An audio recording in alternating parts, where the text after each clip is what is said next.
Hello लोगोफोर, NS mixer चेनेलाव नोंथांमोनखौ फिन खेबसे बरायबावबाय। लोगोफोर, दिनैनि बे भिडिअ जाबाय जायफोरा गाव गावनि मबाइल नाम्बारखौ गोसोआव गैया एबा गोसोआव लायाखै, अब्ला जों गोसोआव गैयाब्ला माबोरै नायनो। दिनैनि बे भिडिअनि गेजेरजों आं एयारटेलनि मबाइल नाम्बार नायनायखौ खिन्थागोन।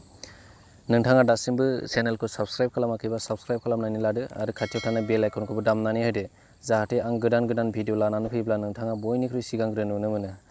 अब्ला लोगोफोर थौदो एयारटेलनि मबाइल नाम्बार नायनायखौ बोरै नायो नायलांदिनि।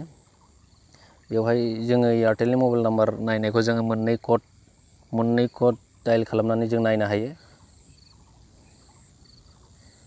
*121*2#। एयारटेल नाम्बारजों डायल खालामदो।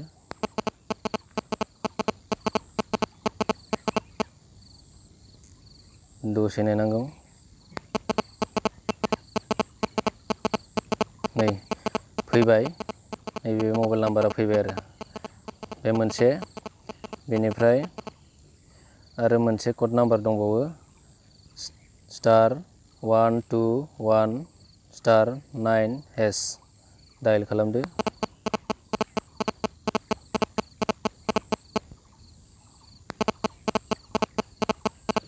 नै फैबाय मबाइल नाम्बारा। थ' लोगोफोर, नोंथांमोना बेफोरबायदि नायनो हागोन एयारटेलनि मबाइल नाम्बारखौ। थ' लोगोफोर, भिडिअखौ मोजां मोनदोंब्ला लाइक खालामदो, शेयार खालामदो।